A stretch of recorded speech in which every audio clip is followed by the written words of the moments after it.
Welcome to the HCI family of podcasts. We're your source for personal, professional, and organizational growth and development. We share our own original research, explore industry trends, and interview executives and thought leaders from across the globe. Join us for practitioner-oriented content around all things leadership, HR, talent management, organizational development, and change management. Maximize your personal and organizational potential with the HCI family of podcasts. Dennis Holland, welcome to the conversation today. I'm glad to be here, John. It is a pleasure to be with you. You're joining us from Dallas, Texas. I'm south of Salt Lake City in Utah. And today we're going to be talking about psychological safety and creating healthy workplace relationships, a really important topic. I actually think about psychological safety all the time and the development of trust within the workplace. I mean, that's something that I think my wife can tell you. I think about this all the time, and I probably come home and kind of complain about this quite often to my wife as I think about my workplace. I'm a professor, so the university, I'm like, oh, we need more trust at the university. But also when I'm doing consulting work with other organizations, I'm like, the crux of so many problems for so many organizations is this problem. Absolutely. So I'm Absolutely. excited to unpack this and explore this with you today. As we get started, I wanted to share your bio with everybody. As CEO, Dennis is leading Quantum Connections into a new era of innovation, expansion, and transformation, leveraging the organization's 40-year history of clinical innovations and philanthropic successes. He is starting an exciting path of sustainable growth through the delivery of transformative relational competency programs to new markets, including corporations and nonprofits, as well as educational, government, and faith-based institutions around the world. Dennis's reputation for changing brand discussions from challenge to opportunity is met with his consistent success at driving remarkable market growth and thought leadership outcomes for numerous companies on a global scale. And Dennis, I could go on. There's so much about your background, your career that I think is really, really impressive, but I'm going to pause there. Anything else you would like to highlight by way of your background or personal context before we dive on in further? Yeah, there are actually two things. So first of all, I love having my bio read. I feel so important. But I think a big part of my background is I have either worked in helped companies when they were looking to open and create new markets, or when they have been in situations of trouble, and they needed somebody to help them reinvent themselves and solve challenging problems. And so what's so fascinating is I'm now at a company running Quantum Connections where my goal is to open new markets for a new product offering that helps people overcome really big challenges in the marketplace. And I love your comments earlier about you thinking about this all the time, because when it comes down to it, it is the interpersonal relationship between one person and another that can either guide an organization towards success or cause it to continue to flounder. And that's really what we focus on is helping companies overcome those challenges. So just a little bit, and then the second thing I really wanted to say is my bio does reference 40 years of work. We are here because of two of the world's most renowned relationship experts, Dr. Harville Hendricks and Dr. Helen LaKelly Hunt. And the both of them were authors of a book called Getting the Love You Want, which went on Oprah's book list, became a New York Times bestseller. And if anybody wants to really understand the impact of Dr. Hendricks, look on any website where she says he's probably one of the best. He is the best relationship expert she has ever encountered. So I'm not speaking for Oprah. I'm merely referring people to her websites, but we have a rich history of what we're doing, why we're doing it, and the impact that it provides. Because in a couples environment, these two relationship experts have helped hundreds of thousands of people. My job now is to take what they've done and bring it out into a new environment, and that's the business workplace. So those are two things that I think are really interesting for people to know. Yeah, well, thank you. I love that background. It's always really great to know a little bit more of the background and history of these organizations, how they came to be, Yeah, and to know about the great work of these individuals is fantastic. yeah, All right, as we dive on in, let's level set here and start by defining and exploring this concept of psychological safety. Now, this yes. is a concept we've talked about on the podcast before, but for perhaps for anyone in the audience who hasn't caught some of those previous episodes, describe in your own words this concept of psychological safety in the workplace. Psychological safety in the workplace is absolutely critical anymore because the workplace is where most of us spend a bulk of our time. Yeah, And therefore, it becomes very important that the place where we go to work and the people that we work with, that we are in a level of connection with them that can provide the positive outcomes that the company is looking to achieve. And uh, in 2017 or 2018, Dr. Perry Goya described an environment in which employees believe the best in each other and inspire each other to perform at their best. And something I actually have on a plaque in my office is from Robert Sutton. And since I'm not in my office, I'm in a conference room, I printed it off. But psychological safety is the key to creating a workplace where people can be confident enough to act without undue fear of being ridiculed, punished, or fired. Also, be humble enough to openly doubt what is actually being believed by the organization and accomplished by the organization. And those are general concepts in the marketplace of what people think about psychological safety. We believe psychological safety is required in order for people to be in strong, positive, and connected relationships with those around them as leaders, as peers, as team members. And what we have identified, and this is consistent with a lot of research that has also been conducted, Google Aristotle research, the US Surgeon General research on mental health and well-being in the workplace, is that there are fundamental elements necessary to have psychological safety. And two of those are you have to allow people to feel seen and heard. yeah, And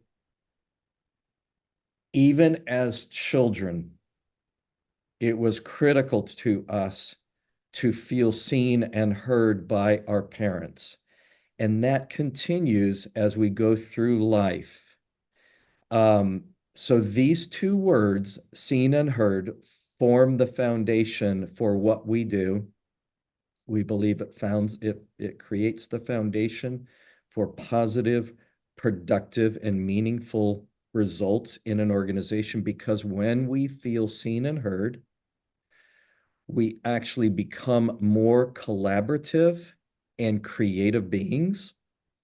We are much more willing to take interpersonal risks, not crazy risks, yeah, but we're willing to step out. We're willing to take risks and present our true selves in the work environment. And psychological safety, where we feel seen and heard. And as a result of that, we see and hear others because we are in a connected relationship. We're much more capable and willing to handle conflict resolution. So, yeah. So if I can just restate a little bit, or yes, maybe let me say what psychological safety is not, based on what you're just saying. Psychological safety is not permission to be a jerk. Right. It's not Right. permission to just go and say anything that comes to your mind off the top of your head.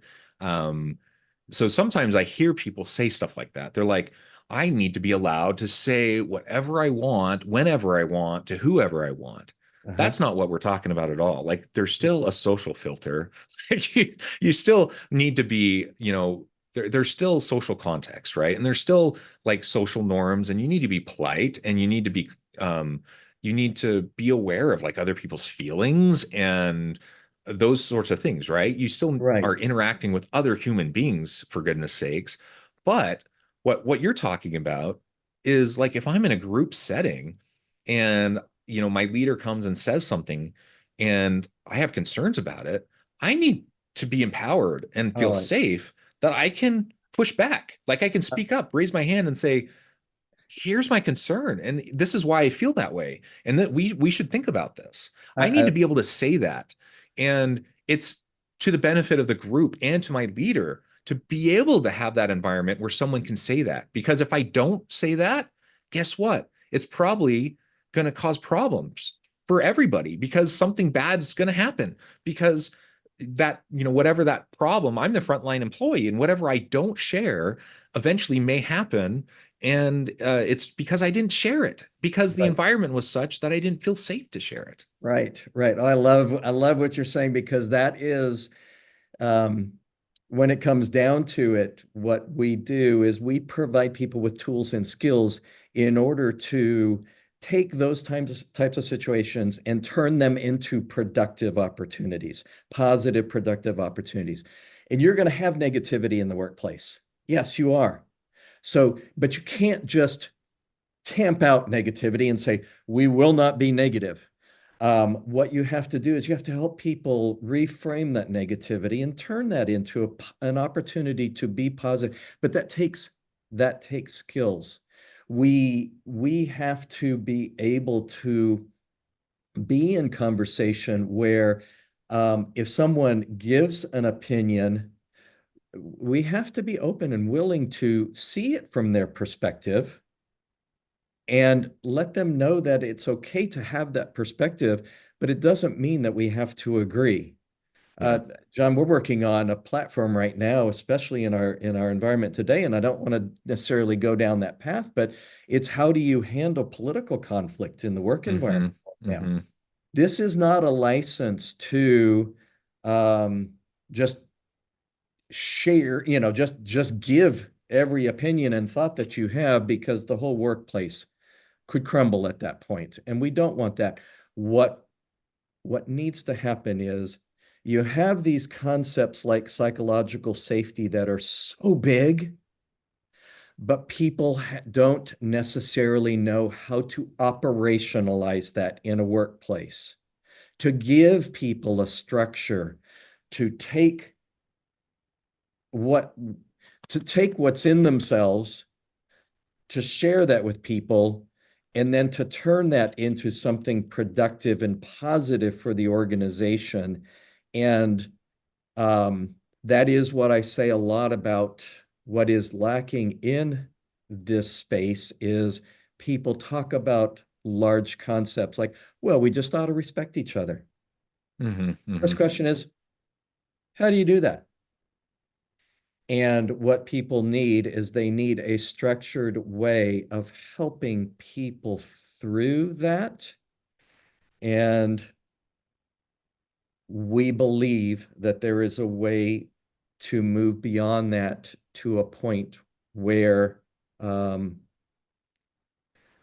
we can foster those positive, interconnected relationships in a way that helps team members perform at their peak so that the teams perform at peak performance, and working all the way to how does that then create employee engagement, higher Yeah. employee productivity, and higher retention. And so the challenge with talking about something like psychological safety, it is so large, but we have operationalized the model to bring this down into a practical application so that people know okay, this is how we need to be in interaction with one another. And when you have that, you have tremendous opportunities to improve your workplace culture, the relationships between people, and actually the performance of the business. Does Yeah. that make So sense? to summarize a little bit, so if you create this psychologically safe environment, Right. where there's mutual accountability and trust, and people feel safe, to share with Uh-huh. each other, even when it's a little bit uncomfortable. And in fact, people feel encouraged to share, even if it's a little bit uncomfortable. Those trusting relationships are do I mean, you can't have strong interpersonal connections without trust, right? Relationships are based on trust. So without that trust, you're not going to have stronger collaborative relationships. So when Right. you start to build that trust, you have stronger relationships. Those stronger relationships lead to higher levels of just productivity, engagement, um, greater levels of creativity and innovation. Like there's just a lot of strong positive outcomes for organizations. Lots of research to back this up, by the way. So Yep. it's not just all the warm fuzzies. Like we all want, I mean, from a human perspective, yeah, we want the workplace to be safe, psychologically safe. We want it to be a positive environment. We want to have people we like to be around at work. Like there's all these positive, like human things, but there's Yep. also a lot of positive bottom line things, Yes. benefits to the organization, um, that really uh, are positive. You like even if you're like a cold, you know, rock for a heart, executive, Yeah. still it's going to be really really beneficial. Um, Maybe we can spend some of the rest of our time talking about some specific examples of organizations that have been able to implement some strategies to improve their workplace culture around creating this type of psychological safety. Can you share Absolutely. some of those with us? Yes, I sure can. And because we have, in our work, we have worked with organizations that range from large financial institutions um, to nonprofits to actually to governmental organizations now. We help them to understand what the basis of psychological safety is, that feeling of being seen and heard. And I honestly, John, what you and I are doing together right here is we're operating in a dialogical way Mm-hmm. where often what we do and what we were raised to do is we talk at people. Mm-hmm. And then when we are pretending to listen, all we're doing is hearing this person talk at us, and we're filtering it in our mind to figure out how am I going to react or respond to this. So basically, you lose what it is they're saying. And so that's fundamental to building that trust is that structured way of being in communication and in connection with people. And we can go into depth about that. But as far as success stories and examples, we've worked with a large financial service firm recently, and we had the CEO. Uh, we were in a lot of discussions with the CEO, and she's an absolutely incredible leader. And what she did was she had two very large departments, and you can imagine in a financial institution what these departments might be. And they were constantly in conflict. Well, here is the way we do things. Here are the guidelines for how we need to operate in this space. And you must abide by these guidelines. Well, we need to work with our customers and we Mm-hmm. have to have a little Mm-hmm. flexibility and we need to be able to do. And so we provided the tools, the methodologies, and the skills for these two team members to learn how to be in interaction with one another, to be in connection with another.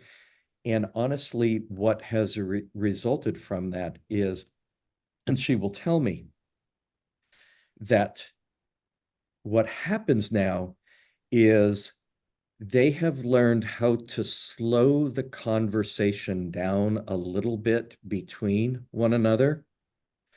And slowing down doesn't mean being less productive. What it means is they actually take the time to share with one another their perspectives, to mirror back what they're hearing, to be curious about what they're both talking about, Mm-hmm. so that they have a better vehicle, a better means to build a connected relationship that actually ends up serving both the organization and the customer that they're trying to win.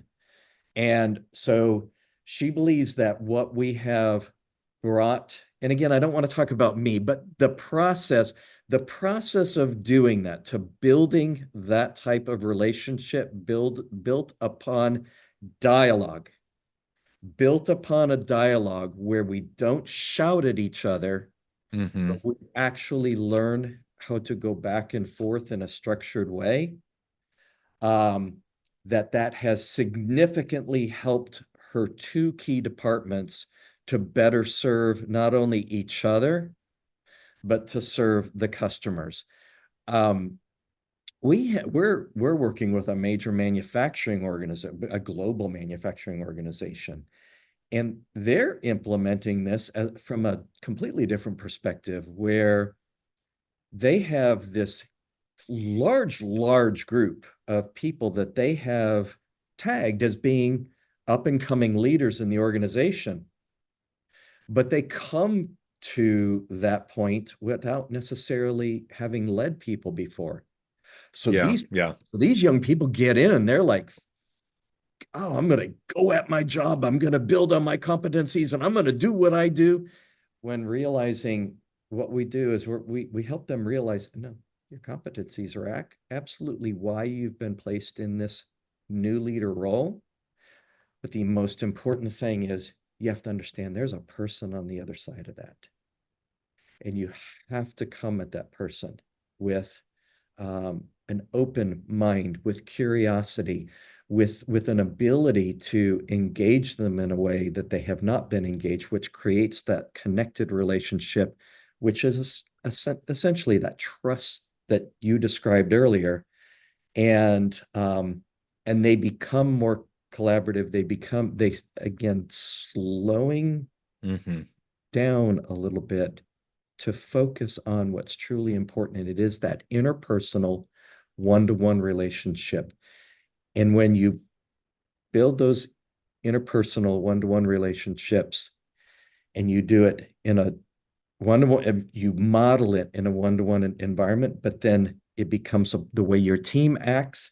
Therefore, it becomes the way that the company starts to behave. And when the company starts to behave that way, we are now in a position to show that company what that means to them from a bottom line performance level. And that's very exciting because it can be viewed as a soft skill to do these kinds of things. But when you can translate that soft skill into actual data that shows this is what this means to your organization, that's really where we are as a company, and we're really excited about some of the things that we're doing. Yeah, that's awesome. And I love those examples. Um, I think those are really well stated and give the audience just a great perspective on this. Dennis, this has just been a real pleasure. I note the time, which just flew by. I'm going to need to let you go here in just a minute. Before we Okay. wrap things up, though, I want to give you a chance to share with the audience how they can connect with you, find out more about your work, your team, and then give us a final word on the topic for today. They can reach me via email, and that is DS Holland. D is in Dennis, S is in Scott, Holland, HOLLAND at quantumconnections.com.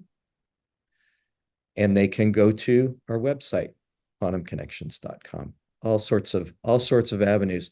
But I am driven right now to connect with as many people as possible because we offer something truly valuable. And the final thing If did that sound okay as a way Yep, of connecting? Is that okay? that's perfect. And then my final word, and this is something that that we will formally launch in the November timeframe.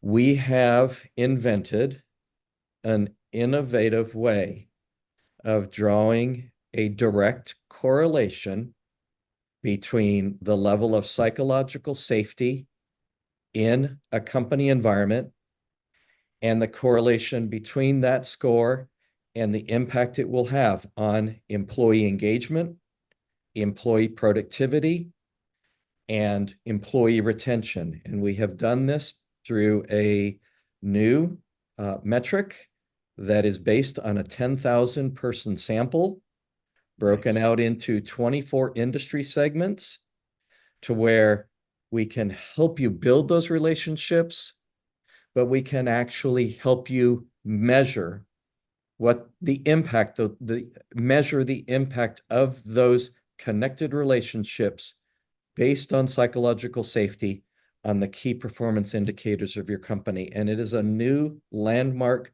research initiative that I think is really going to change the game, moving this from a soft skill to something that CEOs can go, wow, I get it. So we're real excited about that. More to come in November. That is awesome. Dennis, thank you so much. I Hey, encourage the audience to reach out, get connected, find out more about what Dennis and his team can do for you. Check out the many resources with his company and stay tuned for this wonderful new tool. And as always, I hope everyone can stay healthy and safe, that you can find meaning and purpose at work each and every day. And I hope you all have a great week.